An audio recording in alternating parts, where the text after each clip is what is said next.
how do you do it for yourself? How do I do it when for you myself? when you hit that rock bottom again, especially when you've been on top, then you hit at the bottom, then you climb up again, then you hit again, and I've been, and I really have. I've been to both of those valleys, places, babe. and it's peaks and valleys. Yeah. And I've been with you for both. Yeah, you have, and it's good. No, it's beautiful. It's the funny thing is, and I'm sure I've told you this before, but I asked Richard Branson the same question. I said, how do you deal with all the stress? And he said, I have no stress. He said, if gotta love Richard. Cool dude. He's like, I have no stress. He said, if there's nothing that could happen to me in business that's worth worrying about, if something happens to my health or the health of somebody in my family, that's a problem. He said, but in business, there's nothing that's worth worrying about. He said, if the Virgin companies were to fall out from underneath me today, I just go move to Bali or something.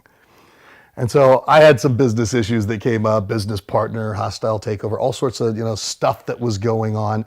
And I remembered Richard had said that, stuck out like a seed in my mind, and I went and I took off to Bali. And it was such an amazing healing experience to go. I mean, it's like, why would you go someplace like that? Number one, it's cheap. You can live like a king or a queen for nothing. Yes, Meals $4. Yes. You're in a rainforest jungle paradise. And for me, it was more about just connecting with the earth. And all I cared about on a daily basis when I was at my lowest low was jumping on my motorcycle and riding through the rainforest. And I remember I talked to a friend of mine who was a psychologist. And at the time when I was going through one of these really hard time, I had built this company. We did $100 million in sales. I lost it in a hostile takeover. There's a lot of stuff that happened. I never would have seen it coming in a million years.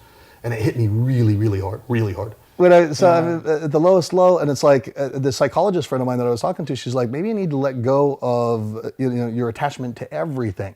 Your attachment to what was once your company, your attachment to your brand, because my brand was being decimated, just torn apart in the marketplace purposefully and willfully for a reason, to make me less credible. And at the time I was like, well, shit. Sorry, I don't know if I can say shit on your show, but if I can't, we can edit it out. We can beep it, or we put that bump in there again. Boom, Chris got hit hard again. Don't say that on the show. But so I was like, well, how do I deal with all of this? And she said, maybe it's not just letting go of the attachment to the business, the brand, the need to be in control, the need to have your life any way. Maybe you need to also let go of the need to be needed. I mean, just let go of everything. And so I went into this phase that was a really healing phase for me of non-attachment to anything, where it was like, and I'll tell you what, it was the most peaceful place that I've ever been in my life. And, if only everybody could carry that level of peace around with them all the time in life, I think the world would be a much, much better place.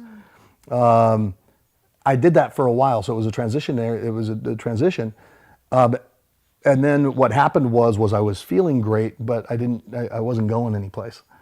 And there's nothing wrong with not going anyplace if you don't want to, but still inside, and it goes back to meaning again. Yes. The meaning of my life had changed. The meaning of my life had changed from going out and making a difference on the planet and helping people transform their lives and doing all that stuff. The meaning of my life literally shifted to enjoying every moment of every day, and that was it. And I let go of my bigger ambitions. I let go of everything.